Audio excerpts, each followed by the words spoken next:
Hello and welcome back to the channel. Thank you for joining me on another of my interviews. Today, I want to look at the purpose of education and the controlling element that is controlling education and indeed our environment.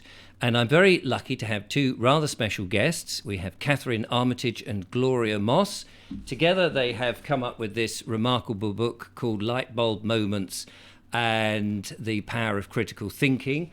And also a secret professor has come up with this book called The Dark Side of Academia, which is going to be a part of our subject of the discussion to find out the purpose of education and what's going wrong in education for people like you and me. And then we're going to find out how some nefarious things are going into the environment, which is controlling perhaps the way we look at things, and in particular the uglification of this rather wonderful planet. Let me bring on my guests. Today we have Gloria Moss. Hello, Gloria. Hi, Richard. Lovely. Thank you so much for coming along. It's lovely to be back. It's nice to, yes, because we've had you both on the show several months ago now, so it does seem a long time ago.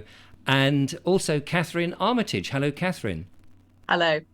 How are you? Hi. Yeah, very well, Richard. Thank you very much for having us back again and for doing the wonderful work that you're doing. Oh, that's very kind of you to say so. I feel I've been thrown into it, and it now seems to be my destiny, I think, is the word I'm looking for.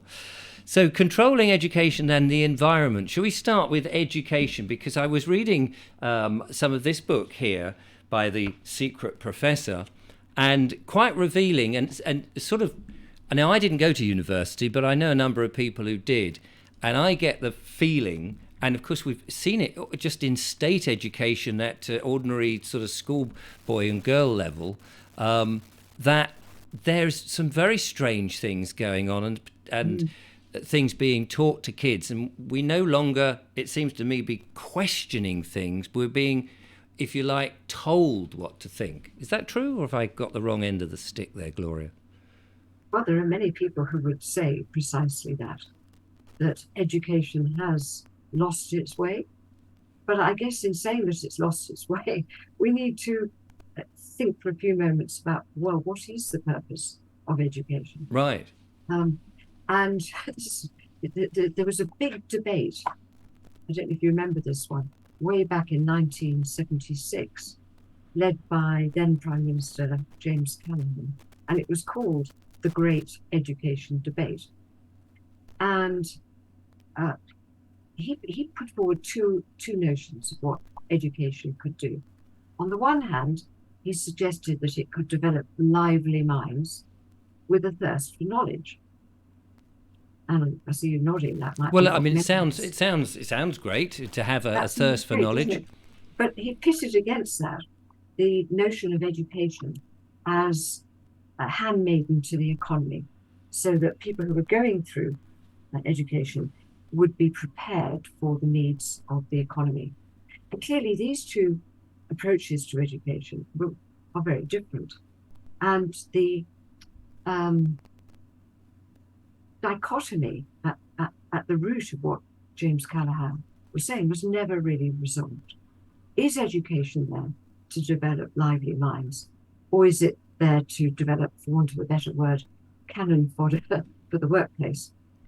Yeah. And so people have taken different views, and Joseph Stalin, who's hardly going to be the hero of the day, because some people allege that he was responsible for the deaths of anything between 3 and 20 million people.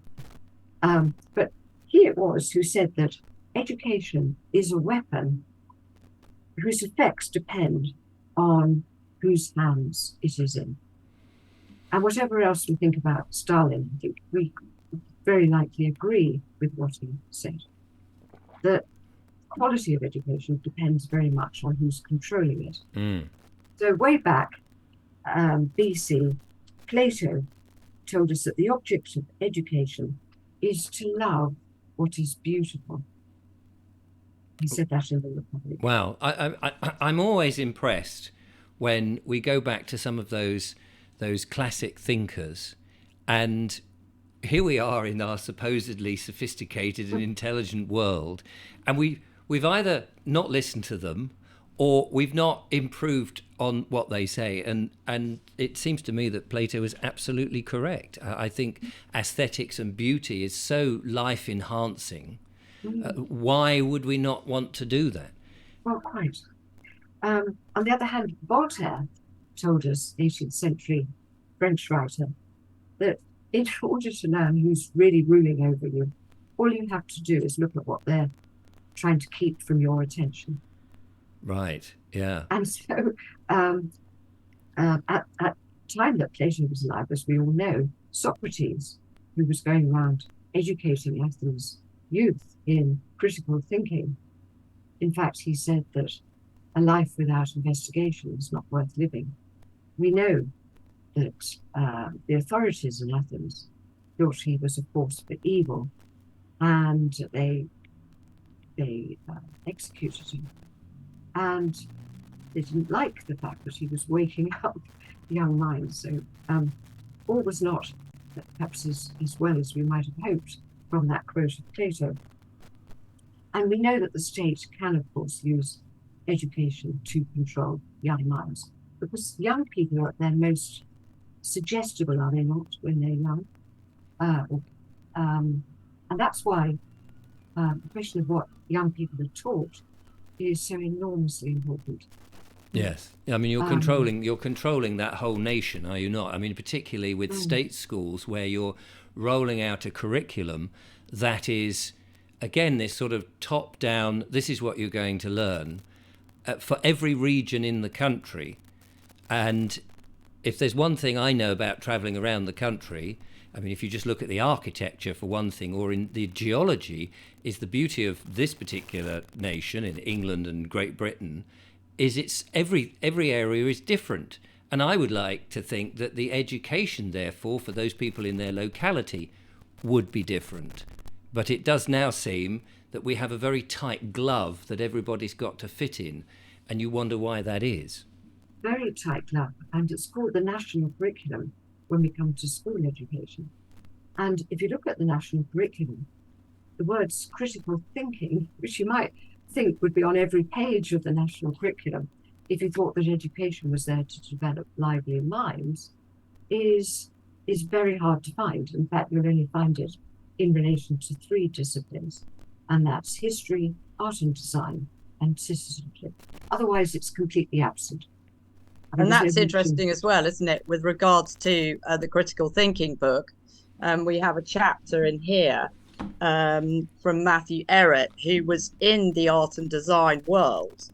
And he actually took issue with one of his teachers because he felt that this man was already like a tyrant, and he was pushing on the students that what Matthew Ehret calls the cult of ugliness. And in fact, when I think Matthew is quite considerably younger than me, but when I was studying textile design at college in Worthing, we went to various different exhibitions. And what I noticed is, we were taken to see Tracy Emin's bed, and we were taken to see the wall at the Tate Gallery. And I was singly unimpressed by Tracy Emin's dirty bed with, I don't know what it had on it. I wouldn't have liked to place an investigation. Even at that age, when I was about 18, 18, 19, what was of interest to me was the great Renaissance painter who really knew how to paint the female body or the male body, like Botticelli's Birth of Venus coming in on the shell. That to me shows real skill and artistry. And what Matthew Ehret says here is, if it is true, as modern relativistic academia asserts, that a Bach motet can be judged as no more beautiful than a Lady Gaga tune, or if a Rembrandt cannot be deemed superior to the splatterings from the brush of a Jackson Pollock, then how can any objective standard of truth exist? if ugliness becomes indistinguishable from beauty, then how could anyone distinguish a lie from the truth? For certainly lies are ugly only if the truth is considered a thing of beauty. Wow. Well, that's very powerful. I've just been looking to see if I could get a picture of. Here we go, just to put up on the screen so people can see. I don't know if people can see. There's a bit of it anyway. There's a bit more. It's suddenly not quite morphed into the whole screen, but anyway, there we go. So that's the Birth of Venus, as you so rightly say, which is a work that is a lot more interesting to me than something which could be just every day, like a bed with and quite. I've never actually seen it. I think I've seen pictures of it, and it just seems quite gross and unnecessary, really, just as a pile of bricks and things. That's right. That's what we're up against. And he said that he felt that his teachers, his tutors, were not cultivating beauty. They were not.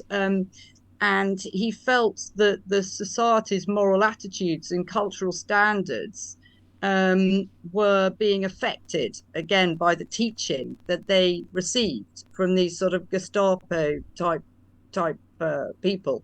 So so he came actually to the point where he just decided to educate himself. Well, what a sensible thing to do. I mean, I've had so many arguments about what is art, and I suppose the argument about what is art is not necessarily what is beautiful or aesthetic.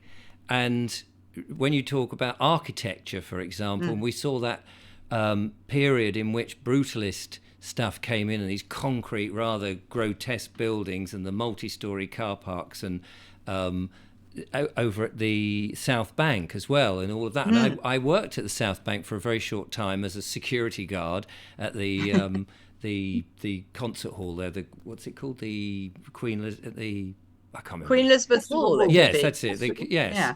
And it's very uninspiring sort of build. Beautiful on the inside when you've got proper concerts doing classical stuff. Absolutely beautiful and wonderful and lovely. But just that sort of horrible concrete, rather nasty, grotesque. Now I understand that you could go through a period where they're sort of going, is this good? Is it bad? And I would have thought that most people would have gone, yeah, thanks for that. It's not really very nice. We can leave that behind.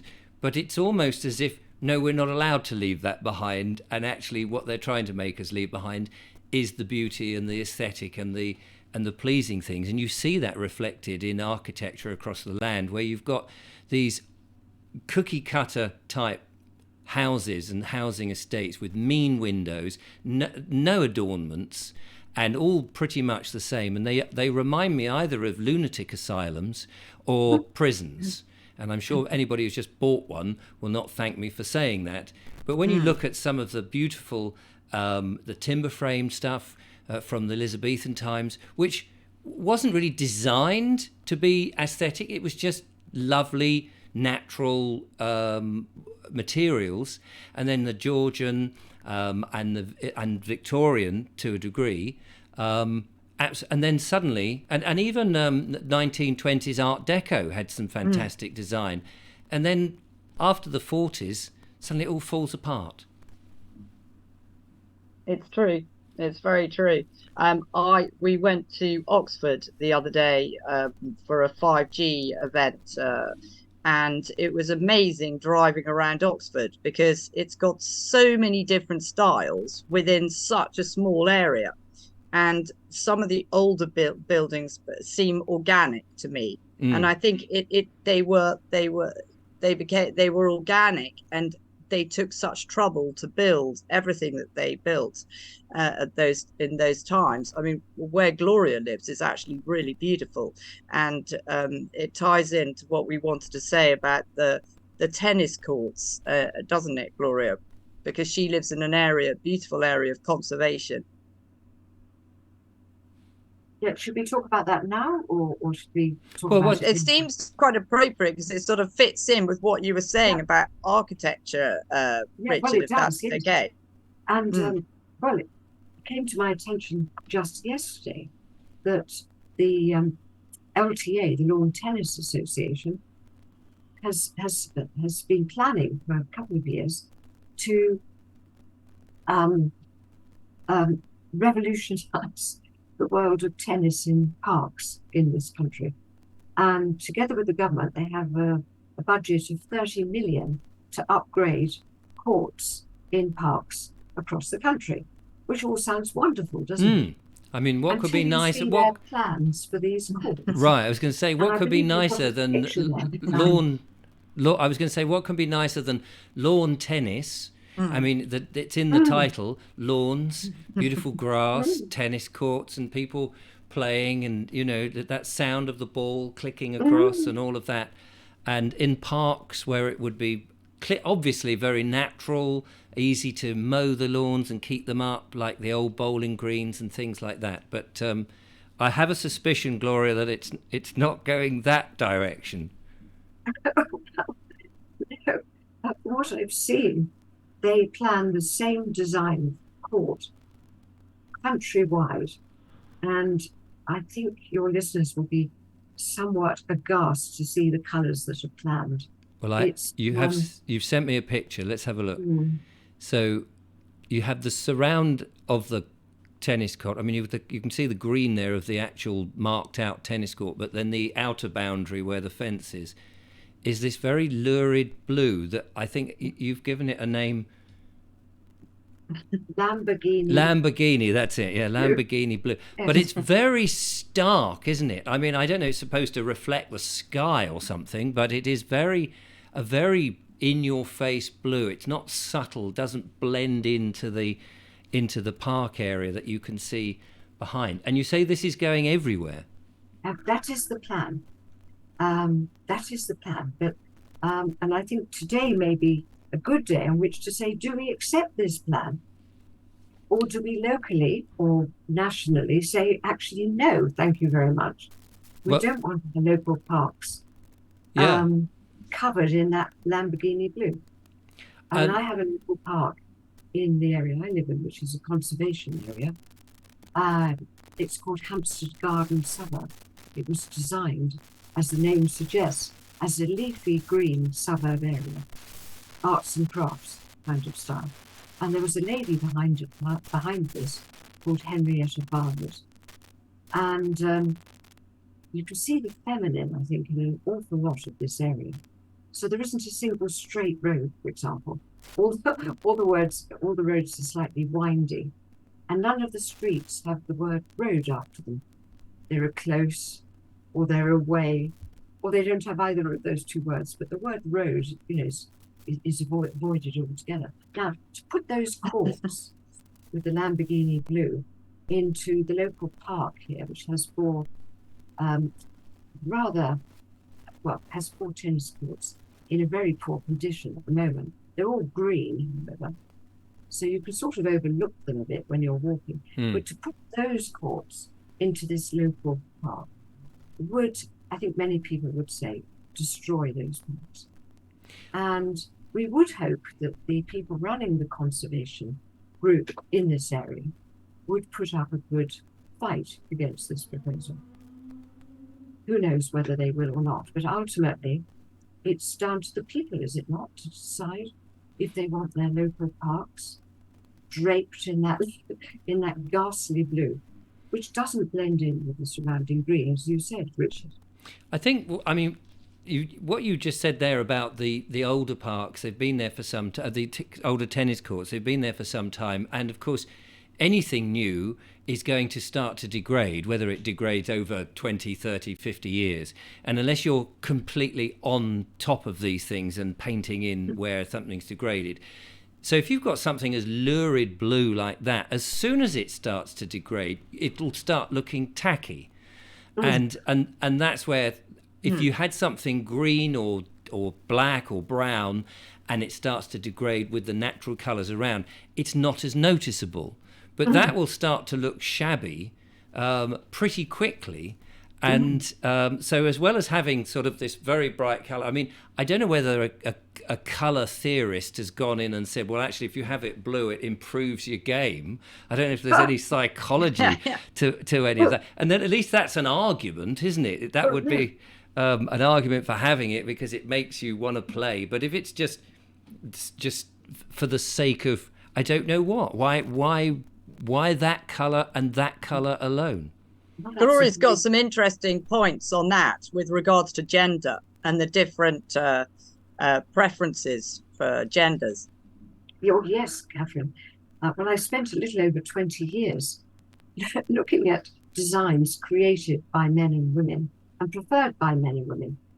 And, you could come to the end of this study and conclude that, as somebody has said, men are from Mars, women are from Venus. Their designs are literally poles apart in characteristics. And one of the findings is that men don't mind having a design in place that conflicts with the environment around it, a bit like these very blue courts with the parks in which they sit. Right. They don't blend, to use your word. And women prefer things to blend. They'll spend a long time trying to ensure that's the case. And if you dip into the psychology literature, you'll find that there's a very interesting concept that actually covers this. And it's the concept known as field dependency. And it's very simple to understand this. Field is the environment, if you like. And men have a greater tendency to see objects and stimuli independent of the environment in which they sit. So men are field independent to a greater extent than women. So that's possibly a reason why the people at the LTA who came up with this scheme, despite the fact that it's a lawn tennis association, as you rightly said, Richard, that could explain why they have no scruples about putting this forward. Maybe they think it's fine and dandy to have a stimulus that conflicts with the environment in which it's sitting. But for women who are more field dependent, in other words, they like the stimulus to blend in with the environment, this kind of thing would be extremely upsetting and disturbing. Well, I can hearing about diversity and inclusion, and really, I've done this research for over 20 years. The psychologists have well established this difference on field dependency. Another look really must be taken at this plan, because while some men might tolerate it, I would suggest a significantly higher proportion of women will not and will find it positively distressing. And just a footnote to this, why these differences between field dependency in men and women? Well, apparently it's difficult to imagine as we sit here in our comfortable interiors. But for 99% of human history, men and women were hunters, men, and gatherers, women. And if you can imagine, you're chasing the prey, one thing you really do need to be able to do is target the prey accurately. And doing that involves seeing the prey separately from the environment in which it is. And sometimes the animals are camouflaged, but a very significant proportion of men, I think it's 12.5%, a very high proportion of men are colorblind. And that actually helps men see through the camouflage. Ah, yes. So the army actually goes out of its way to recruit men who are colorblind because it makes them more effective in the field of battle. So you could say that men's way of seeing is well adapted to this activity of hunting. And women don't have that characteristic because that wasn't their job. Their job was to gather berries, create the camps, the houses, the utensils that go in the camps, and look after, or be the managers of the day, and look after the nurture, look after the young. So women are more field dependent than men. And, we can understand why. Now, those people at the LTA who've come up with this scheme, they may well be the male hunters. but they need to give some thought to the female gatherers amidst us who really want something that blends a bit more into them. And we wanted. Sorry. No, go on. All Katherin. I was going to say is we wanted to launch a campaign because we think it's such an important issue, and people can send us an email if they want to be active to bring back the beauty to our parks and actually or continue the beauty of our parks, because they are beautiful and they don't necessarily want to go along with these Lamborghini blue tennis courts. Yes. So it's infotruthuniversity@protonmail.com that people could connect with us on. I'll put the link in the description. Brilliant. So that we can, and some people may think, oh, you're making a mountain out of a molehill, a tennis court, in the parks. What, as if it's very trivial and all that. But just to build on what Gloria was just saying, there a number of things that occurred to me was, when Julia and I have been going out to these talks or any public events, she'll say to me, "What are you wearing?" And I'll say, "Well, I'm wearing this beige thing and a red whatever." Mm-hmm. And she will have dressed in accordance with me, and she would have fashioned her so that we are linked. And people notice that, and they say, "Oh, you're colour coordinated." Now Julia does that naturally.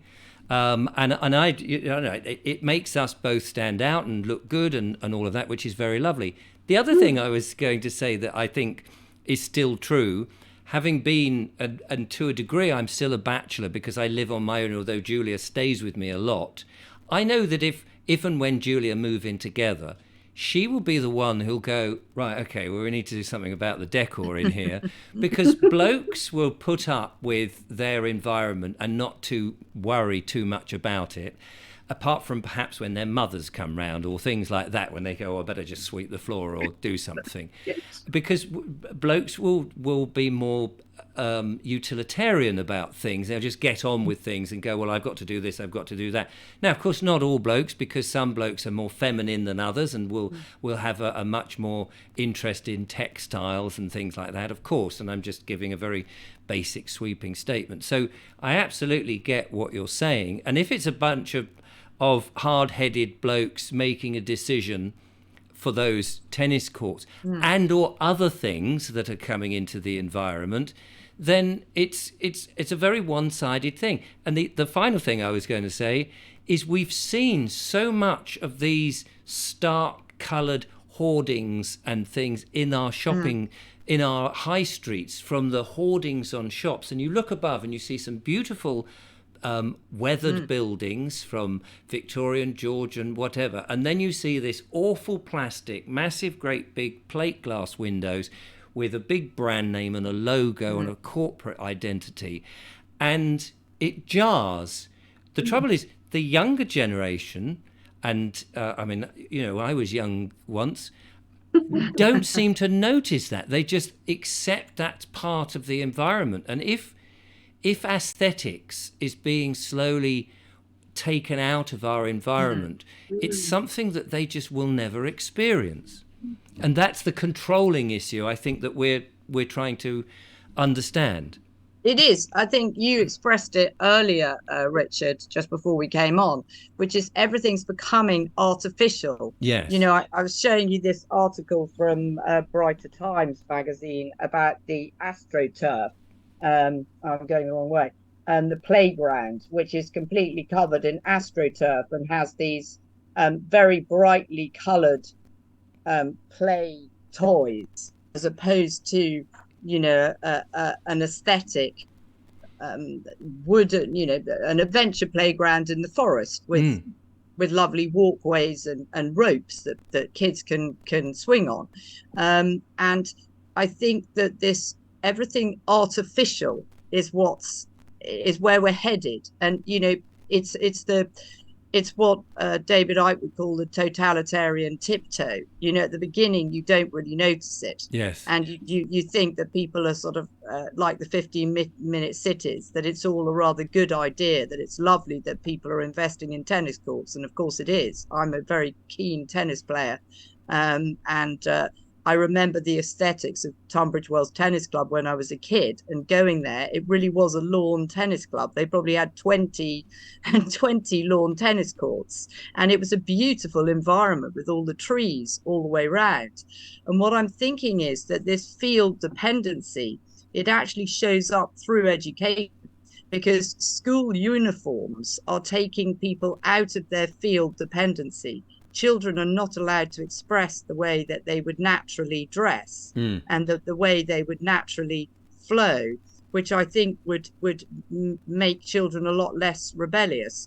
My son went to a Steiner school for a while, and they were not allowed to wear any labeled clothing.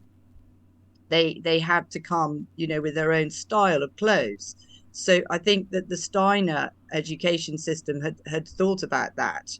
And this is maybe segueing into something else that we wanted to say, that this kind of insidiousness can be seen in the education curriculum. So we've got somebody that contacted Gloria. Her daughter was studying Art A level, and she was asked as part of the exam, I think, to paint a portrait of an old person looking sad. And then this portrait was to be given to the old person. Now, why would you want to paint a sad portrait again? Well, yes, that's. It already sounds as if it's you're being manipulated to a cliche, or a not a cliche necessarily, but a fixed way of thinking of an old person. That's right, because actually, a lot of the old people I know, we've had quite a few staying this weekend for a pilgrimage. They're so colourful and so vibrant, and in fact, and happy and jolly, and yes, exactly. To have lived a full life. Yes. There is something that somebody told me that I can't remember who. That, oh yes, I do actually. As a good friend, that her daughter, in her university course, they were encouraging them not to speak to old people, as if old people had become somehow obsolete. Luckily, she said that her daughter saw through that. And so, again, it's going back to this conditioning and control. There's an insidious is the word that I want to use. And those of us who actually are quite old people, who were over 60, will remember when I went to art college, and there was a lot of freedom in what we did. In fact, that was the reason for going to art college. I left the university to go to art college because I could express myself more freely at art college. But I don't know what the case is now, because if you have tutors who are, again, programming you in a certain way, that it might not be quite what it seems. It would be good to go to something like the Royal College of Art degree, master's degree show, to see what they're doing there now, to see where it's heading.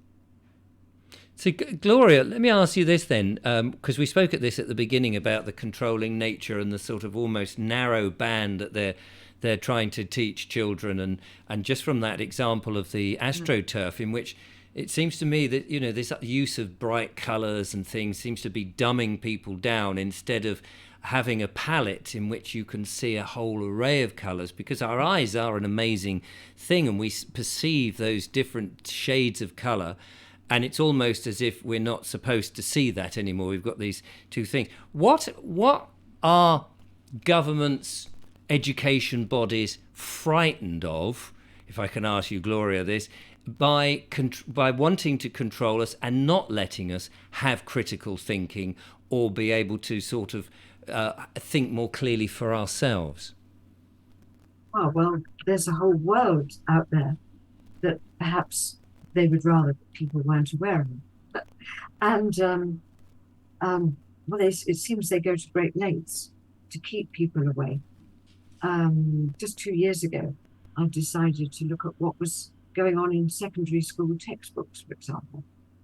And that was primarily because I'd been helping. My first degree subject was French. Somebody had asked me to help them with their subsidiary French course at Oxford University, actually.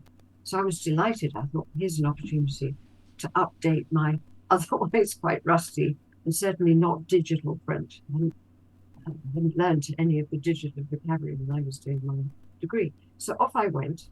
And as the weeks passed, I realized that the French textbook, which was there to teach French, was actually downloading World Economic Forum agenda. So, every chapter was saying, you don't need to own anything. You don't need to own a house. Gosh.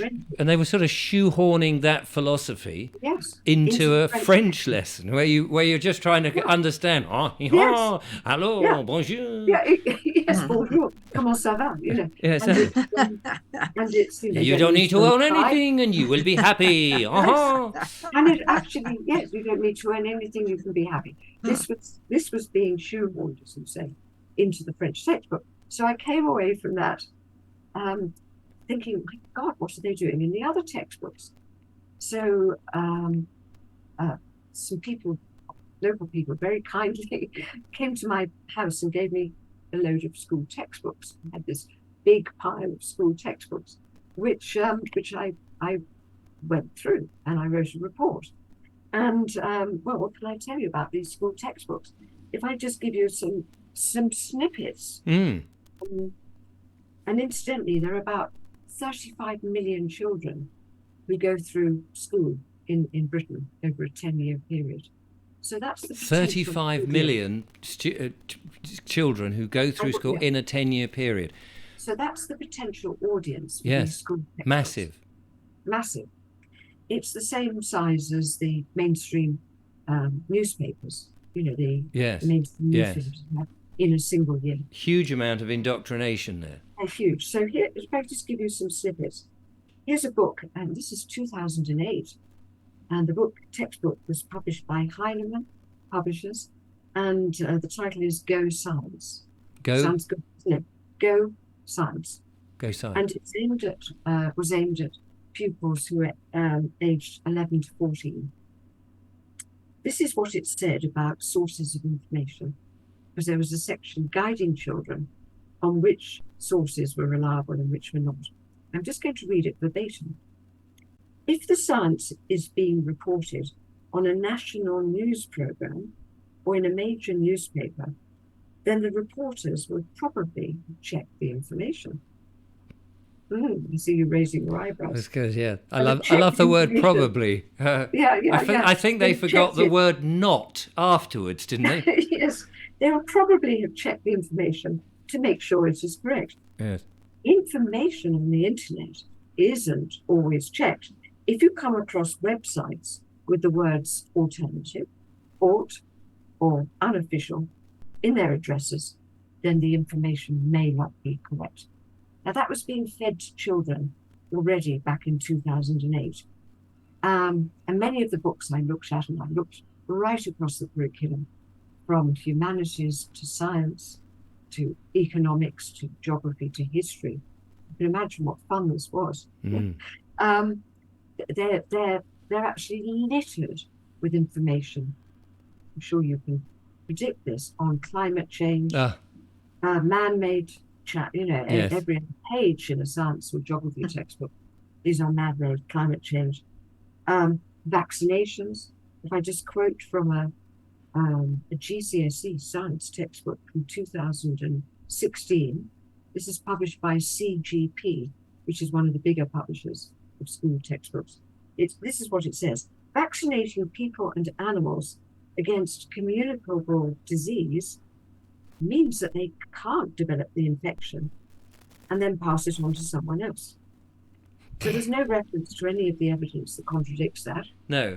For example, that if you've had the measles vaccine, often means that you pass it on to other people. Then it goes on to say that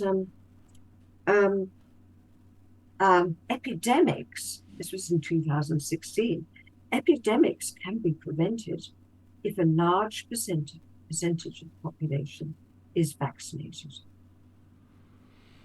People being primed back in 2016. This was GCSE level children. And there's no mention of natural immunity or of the impact of vitamins or good diet. It's just the wonders of vaccination, so-called. And then, well, if we go to history, we could have a whole series of programs on history, couldn't we? I thought I could just pick out two little bits from this. This is the standard GCSE modern history textbook, which was published in 2013. And just two things caught my eye, well, amongst many other items. In February 1933, when Hitler had just come to power, the Reichstag building burnt down. I think many people will be aware of that. And there was a lot of finger pointing at the time. You know, who was responsible for burning this government building down? And at the time, it was the communists who were blamed. Whereas in fact, 12 years before publication of this particular textbook, in 2001, 4 German historians said there was very solid evidence that it was the Nazis themselves who were responsible for the burning of the Reichstag building. And so really the author should have come down very strongly on the view that it was an inside job, shall we say. But no, they didn't say that. Here's what the textbook actually says. There have been many theories about what caused the fire, including that it was an accident, the work of a madman, or a communist plot. And it goes on to say that many Germans at the time thought that the Nazis might have started the fire themselves. So in fact, they put that view that it was an inside job almost as an aside at the end, and said that some people thought that at the time. But that should have been the concluding statement. They should have said that there is a tremendous amount of evidence to support this. And on the back of this fire, they ushered in some emergency laws that shut down the right to assembly, freedom of speech, and any constraints on police investigations. So if you were critical in thinking about this, you might think, well, if they burnt down their own building, it might have been an excuse to bring in these rather authoritarian rules. Of course, you wouldn't want to teach children that, because that might make them question the government's motivation for anything. Well, quite. So there was an opportunity to introduce some rather interesting concepts to children, and those opportunities were completely overlooked. And then the only other thing I thought I would draw to your attention from this history book, I mean, there are so many, whether it's their account of the Vietnam War or the Iraq War, but there's a description of the city bombings in Germany, which were conducted by Britain and the Allies. And the way that the textbook presents these city bombings, is as an initiative that started in 1942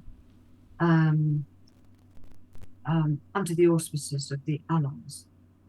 What it fails to mention is that the city bombings actually started 2 years prior to that, in 1940, at the initiative of Churchill, and not the Allies in Germany. There's no mention of that whatsoever. It goes down as an Allied attack starting 2 years later in 1942. And the textbook makes light of the incredible loss of life and the fact that one possible motive for Churchill starting the city bombing in 1940 was to incite Hitler into retaliating by bombing London in exchange, and then bringing in the support of the US. So there's no mention of any of that in this 2013 history textbook. So that's just a glimpse what one can find in these school textbooks. And as you say, they're a few years out of date now. Goodness knows what they would be teaching now. I mean, I'm sure that the World Economic Forum are busy writing the next generation of textbooks, which already is with complete falsehoods of history. I think history is a very difficult thing to teach anyway, because unless you're going to bring in some of the original source material with your students and then say, look, this is, because we know that history is always written by the victors, as it were, and so therefore it's always going to be a slightly one-sided story. But if you bring in perhaps some source material and then debate it with your students and say, look, we found this is a I don't know, a pilot's record of a certain flight that he did, and he says this, and this is then the other person who was in a dogfight, say, and he wrote that. You've got two different sides to the same story, and you can make up your own mind what possibly happened. Nobody will know other than those two people who were clearly there. But that's so true. And then Gloria has actually had this idea to write the critical thinking guides, which are the Truth University's solution to, and we could do exactly what you've just been saying. And there are some critical thinking guides now underway on health, on the climate, the real climate story, and various other different subjects which we can bring in. And if I can just go back to what you were saying about the untruths in education. This is another quotation from the book from Matthew Errett.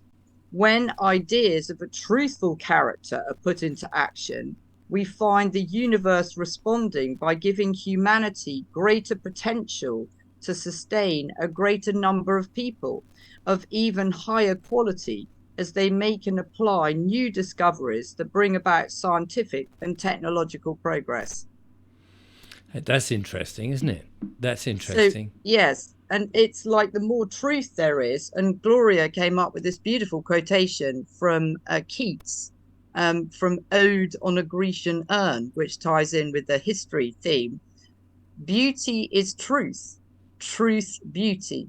That is all ye know on earth, and all you need to know. Lovely. So we're in this situation now where it seems to me, and the last few years, to those of us who have thought about it in any detail, is that you can't trust what is there in face value.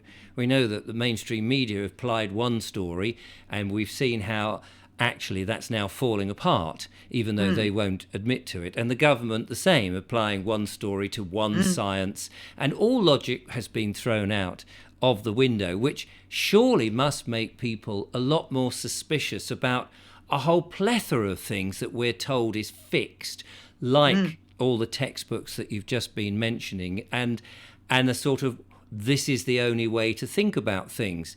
And so, I was going to say, it sounds like we need to look at books from 50 years ago if we want to learn anything, because the more modern ones, and some of those books may be wrong. I quite absolutely accept that Piltdown Man, for example, was a hoax, and I've got books where they talk about it in the 1930s of Piltdown Man, what an amazing thing that was, and of course it was a complete fabrication. But on the whole, there's a feeling that people were genuinely trying to tell the truth about what they knew, whereas now it does seem to be this whole new political giving stuff a gloss that is a desired truth, if you like, rather than the actual stark reality. And some truths are hard to face because they're dirty, they make us look wrong, or the other side look more whatever. But at the same time, there's other things that say, like in health, that actually you don't need these sort of things because our natural immunity is actually bloody good, because we've been around for hundreds of thousands of years, and we've done pretty well without having to have medical interventions developed by corporations. Well, absolutely. That's right. And maybe that ties in with the conference, Richard. Yes. Which Richard is the emceeing, which is great. So this is Gloria's Questioning Science conference, which is going to be up in the Peak District. and it's a beautiful location, as you can see. And we've got a lot of critical thinkers there speaking, from Mark Devlin, John Hamer, who questions history and has written numerous books, Trevor Gunn, who wrote a point in question about vaccination and comparing vaccination with natural immunity, which I used to give to all my homeopathic clients, and various other people that Gloria can speak about, and also Gloria's son, who's talking about mental health, and Gloria's also taking people on a beautiful trip along to look at industrial centres of the area and going down the canal to spend time with like-minded people, which I think is what we all need. And this is another Truth University project. So Truth University is going strong, and it is offering courses, and it's offering a study. When I say core, it's actually you could say research, which is what Gloria can and other people can offer mentoring and support with. So it's open for business, and we're looking for people who can help with the Truth University team, who can follow students and their progress. And this is, if you're a student and you're thinking that you've been listening to this interview and that you're not happy with the course you're on, then look up Truth University, give us a call. We may be offering what you do want, that chance to learn and grow and spread your wings. And I think this is new territory. I'm very humbled to be asked to MC the event, which is very, very nice of you. And so I'm going to be fascinated to learn as much as I can from all those wonderful speakers and all of that. And I think, though, we're in a very interesting time right now, because we've gone through this period of deep darkness, and we've seen how these dark forces have tried to sort of push humanity in one direction. And there is a pushback now as people are beginning to realize actually things aren't quite how we thought they were. And even though, as we spoke about with the tennis courts, they're saying, well, we're going to put this stark, nasty, utilitarian rubbish right in front of your face. And I feel that people are actually going to say, well, hold on a second now. Hold on. Things are not quite right. We may not know quite what it is. Some of us clearly have got a better idea, and that people are beginning to look at solutions. And I know many parents are pulling their children out of school, and that's been fantastic, I think, because it means that there is another generation who will be critical thinkers and learning about life from a completely different stance than the one that's forced on. So I'm actually very encouraged that this is a great time to question things and to look at things in a much broader and more truthful way. And there's a statement rather than a question. And yes. So yes, there's Gloria. A community of us, a community of people who are active in finding new information. So it is a very exciting time. And learning is one of those things that we do all the time. When I left school, I thought, oh, thank goodness for that. I've got out of the school system. I don't have to sit there, because learning was not a fun experience. Of course, I actually discovered that's the time I actually started to learn, really, because you learn about life and all the different jobs and things and the people you meet, and you suddenly realize actually everybody is interesting and they've got their own story, and you suddenly are like sponges again, wanting to learn. And I think that, what you've set up there with the Truth University suddenly makes it interesting and fun to learn things. It does. And what we've found, because we've been having these conferences now for a few years, since 2019, I think, is that the people who come along are lifelong learners. I mean, it's extraordinary, the information that gets exchanged over lunch and dinner and breakfast. Even breakfast, when a lot of people are bleary-eyed in the morning. non-stop conversation is, did you know that X? Oh no, did you know Y? And yes, it's a very exciting time to be alive now. And it is that, I it's think so that too. nurturing of the inquiring mind, which I don't Yes. think the old system doesn't make you inquiring and want to know more, because you know all the information you can find out. You know, you can just Google it, and that's nice to a degree, but it doesn't stay there. It's like we're dependent on, and I think that's the other thing that we haven't mentioned with things like transhumanism, is that we're being told that we are dumb creatures and actually we're not good enough, but technology is going to help us out there. And I think actually that's completely the wrong. We are incredible creatures, not just with our materialistic bodies and things, but with our spiritual way of inspiration and learning things in a completely different way than I think these people want to tell us. Well, absolutely. And we can connect information that hasn't been connected before.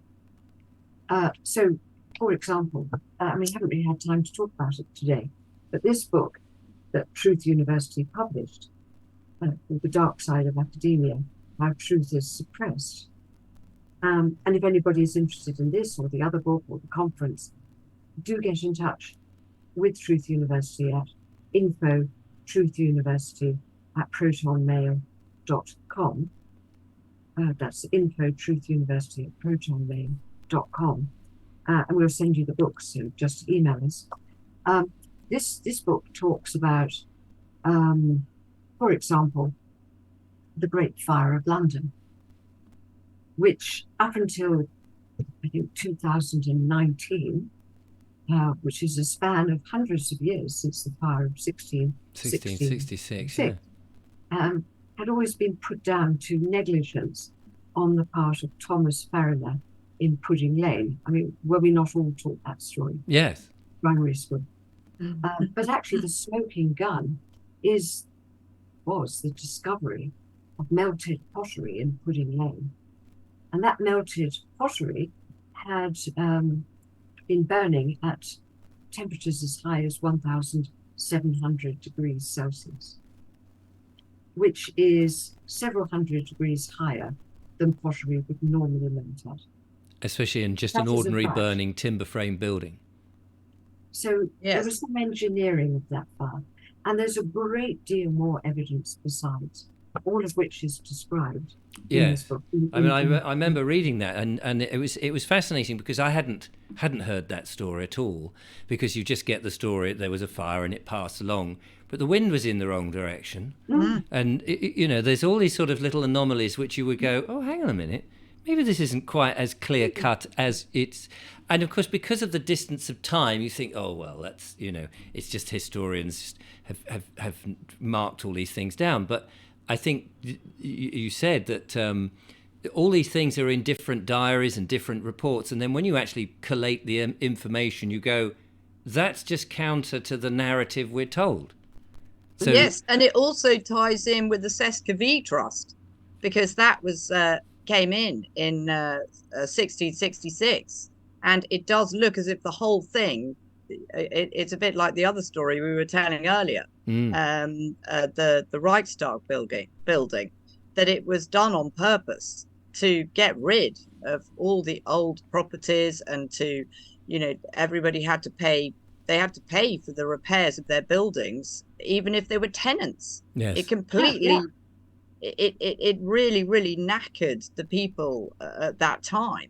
And it's a little similar to what's going on now with the rise of the bills and everything else.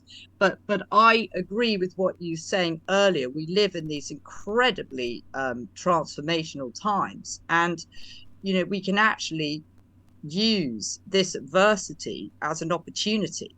And that's how I see Truth University is operating. And I see that is, whether it's Eli Shine seminars or, other activities that are coming up in the summer, there's a whole host of things. It's like a whole alternative program that we can be involved with. Just the month of August, all the things which are going on. It certainly feels like it feels like all of a sudden And maybe it was there before, but it feels like people are taking notice that Yes. we are rebuilding our own new world, rather than this great reset world that the Yes. corporations, the politicians, and the one world government want to create. And I think the organic version that we're part of is so much more beneficial, enjoyable, life-giving, honourable, and real and truthful. That I just think people will gravitate to it anyway because it feels right. It does. It's gaining momentum, and that momentum. It's like a huge. It's like a snowball. Yes. The more it rolls along, the bigger it becomes. Yes. And I can feel that process. I can feel the energy now compared to what it was like at this time 2 years ago. Yes. And I felt. I knew that we had to just keep working and keep working. It's a little bit like winter, with a little snowdrop coming out of the soil. You think, how on earth could that snowdrop come through? But it does, because it's got that life force. And I see that that's what we're like. We are pushing through new structures. We're growing new opportunities, and we are all linking up together. It's extraordinary how it's happening. And the one of my favourite pieces of writing is the essay "The Power of the Powerless" by Václav Havel in the 1970s, where he says that the best way of defeating a post-totalitarian regime is by announcing truth, because ultimately deceit cannot flourish in the face of truth. And so, going back to your earlier question, Richard, which was about control in schools, why would they want to exercise the kind of control that I said it seems the textbooks are offering? I think the answer is clear. It's to keep people away from certain truths. But we're not Absolutely. Well, listen, we're not following that way. We're not following that way. Well, I'm going to draw it to a close because we've been chatting for an hour, and it's been an absolutely fantastic and invigorating conversation. But so many of the conversations that I'm having with people at the moment is really about let the truth out, because that quote, "Let the truth out, it's like a lion, and it doesn't need protecting because it protects itself." And people gravitate to it. And if you're having to tell lies all the time about things, you're constantly having to look over your back and remember all the stuff. You don't have to do that when it's just honest, truthful stuff. And, and we all thrive at the end of it. And that's what we all want. And we're going to push back against everything. So, I'm looking forward to being part of the Questioning Science conference in August. That sounds absolutely brilliant. I'll put the information in the description. I'll also put the email address in the description, and just another quick plug to the books. That's the wrong way around. The Light Bulb Moments and The Power of Critical Thinking and the Dark Side of Academia.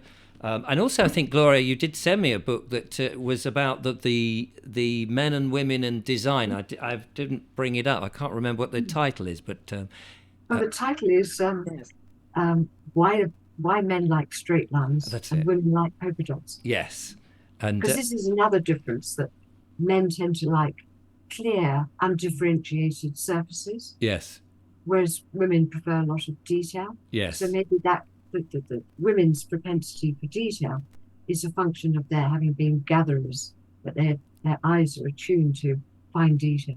Well, I have got a tiny amount of polka dots on my cravat today, but the rest of me is quite two-tone, bland colours and all that. So there you go, and you're absolutely right. Brilliant stuff. Thank you so much for coming on the show and talking about all this. I hope it's been engaging for the audience. I'm sure it has. And love to have you back to delve further. And of course, I'll no doubt do a video after the conference to say how much, and try and get some of those other guests, people like Mark. But actually, I'm trying to get Mark Devlin on the show. We're just sorting out a date for him. But some of those other guests that you've got would be great to, after the conference, to sort of come on the show and talk about their point of view as well. Because I think people are they are very much opening their eyes to what's been going on and to find this new direction. And it's all very exciting. So there you go. So thank you very much, Gloria Moss. It's been an absolute privilege to have you on the show, and Katherin Armitage as well. So do check them. My pleasure. Thank you very much. I'll be back with more guests and more monologues and all of that. So in the meantime, check out the descriptions, information, and from Gloria, Katherin, and myself on this occasion. Thank you very much, and see you next time. Goodbye.